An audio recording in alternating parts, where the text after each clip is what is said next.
Someone once said, if your voice is loud, some people will listen.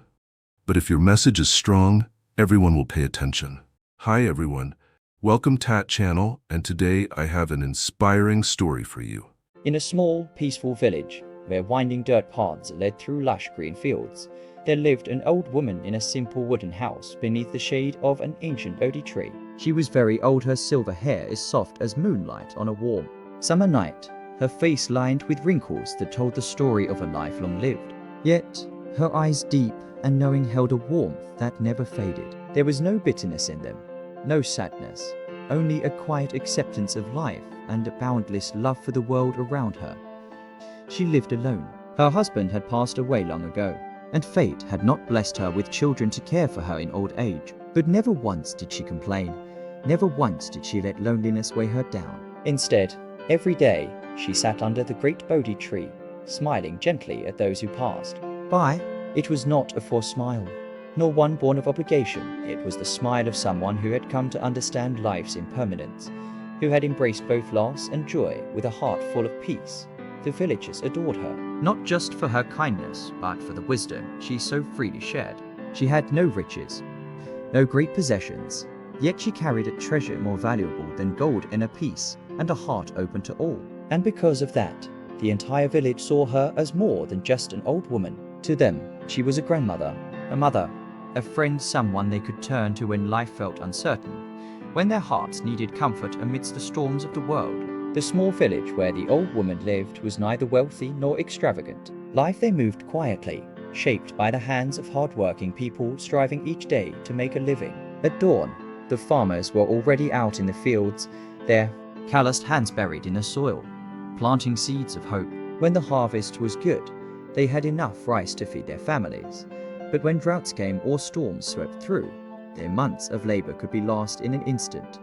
Along the dusty village roads, carpenters worked tirelessly, carving and shaping wood into simple yet sturdy tables and chairs. In the marketplace, mothers and grandmothers sat behind small stalls, selling baskets of vegetables and ripe fruit, trying to earn just enough to put food on the table. Every coin they made carried the weight of their hard work.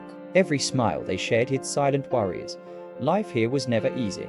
There were days when endless rains drowned the fields, leaving families without enough to eat. There were times when illness struck, robbing a father of his strength and pushing his loved ones into hardship. These worries lingered in the hearts of the villagers, making each day a struggle between hope and despair. Yet through it all, one thing never changed: the old woman's smile beneath the Bodhi tree. Whether the sun blazed overhead or the skies wept with rain, whether someone was burdened by sorrow or lifted by joy, she remained there, always smiling. It was as if her presence was a quiet reminder that no matter how hard life became, there was always something worth hoping for. One afternoon, as the sun dipped behind the bamboo groves, Priya walked toward the old Bodhi tree, her eyes red and swollen with tears. As always, the old woman sat there, her gentle smile and kind eyes watching over the villagers like a quiet guardian. When she saw Priya, she patted the ground beside her, welcoming her like a grandmother waiting for her beloved granddaughter. Priya sat down, her voice trembling, as if each word carried the weight of all her fears. "Grandmother, I don't know what to do anymore," she whispered, choking back tears. "My husband left for the city to find work, but it's been so long, and I haven't heard from him. He hasn't sent any money. I'm scared that he won't find a job, scared that he'll forget about us, scared that my children and I will have nothing left to eat." The old woman didn't answer right away. She simply looked at Priya with deep understanding, the gaze of someone who had lived through countless storms and still found peace. "My dear, sit down and take a deep breath," she said softly, placing her frail yet warm hand over Priya's. Priya obeyed, but her heart remained heavy. "How can I think of anything good when everything around me feels so hopeless?" she asked, her voice laced with despair. The old woman smiled, her eyes full of kindness. "My child, when you fill your mind with fear, it weakens you. But if you learn to believe in tomorrow, you will find the strength to carry on." Priya looked at her, doubt still lingering in her heart. Yet somewhere, deep within, a small flicker of light had begun to shine amidst the shadows of her worries. The old woman looked at Priya with deep, thoughtful eyes before speaking softly. "Let me tell you a story. Long ago, there was a poor man who had nothing, no home, no family, not a single coin to his name. Each day, he wandered the streets, searching for scraps of food just to survive. Life had been cruel to him, and the weight of despair pressed heavily on his weary shoulders. One day, he sat by the river, his head buried in his hands, tears falling into the rushing water below.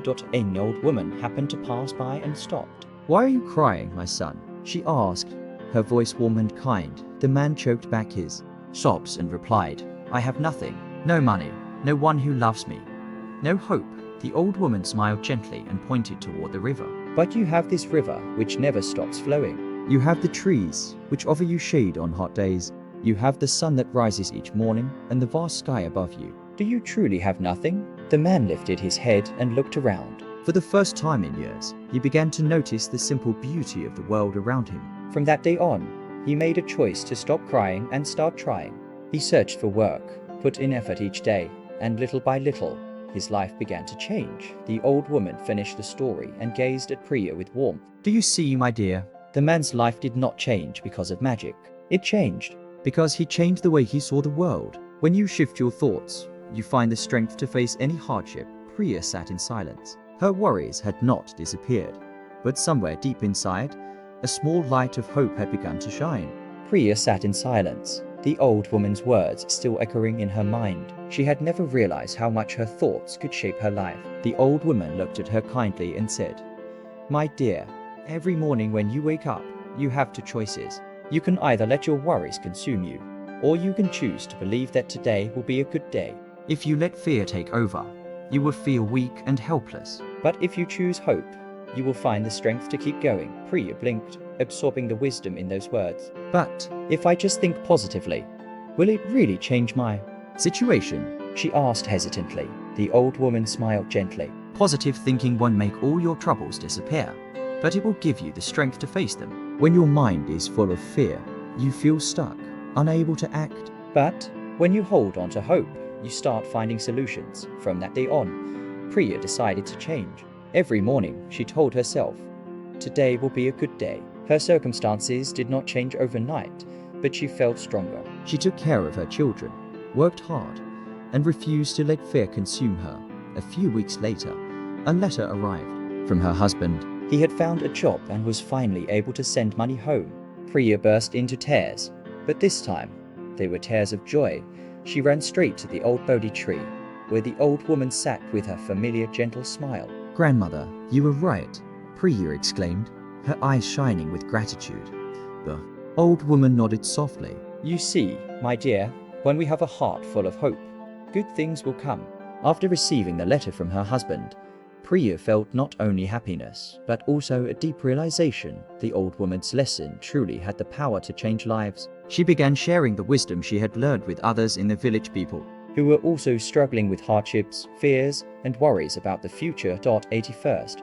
Many were skeptical. They had lived with anxiety for so long that it felt impossible to let it go. Fear had become a habit, a shadow that followed them everywhere. But one by one, they came to sit under the old Bodhi tree, listening to the stories the wise woman told. Slowly, they began to understand that true change started from within. The farmers, despite failed harvests, continued to work their fields, believing that a bountiful season was ahead. The carpenters, even when business was slow, kept honing their craft, trusting that more customers would come. The mothers, though worried about their children's future, started smiling more, teaching their little ones about gratitude and hope. Before long, the village no longer carried the same heavy atmosphere of worry and despair. Life was still difficult, but fear no longer ruled over them. They believed that no matter how hard today was, tomorrow would always bring a glimmer of light. The old woman remained seated beneath the Bodhi tree, her gentle smile and wise eyes shining as always. But now, she was no longer the only one spreading hope. Her lesson had taken root in the hearts of the entire village. Life in the village continued with its ups and downs, just like anywhere else. There were days of gentle rain and good harvests, but also times of drought and hardship. Some families rejoiced in reunions, while others still waited for news from loved ones far away. But one thing had changed the way people faced their struggles. The old woman's teachings were no longer just stories passed from person to person. They had become a guiding light for the entire village. Whenever someone felt discouraged, Others would remind them of the lesson about positive thinking. They understood that life would never be without challenges, but their attitude could shape how they experienced those difficulties. One day, a young boy ran up to the old woman, his eyes shining with joy. "Grandmother, today I helped my mother carry water without complaining. Before, I always thought it was such a tiring chore, but I remembered your words and told myself that I was lucky to have a mother, lucky to have a family to help." The old woman smiled, gently patting his head. "You see, my dear, when you change the way you think, life changes with you. Not because the world suddenly becomes better, but because you start seeing it differently with eyes full of gratitude and hope." The story of the old woman and the power of positive thinking continued to spread not just within the small village, but to anyone who was willing to listen. And so, no matter how much time passed, the light of faith and hope remained alive in the hearts of many.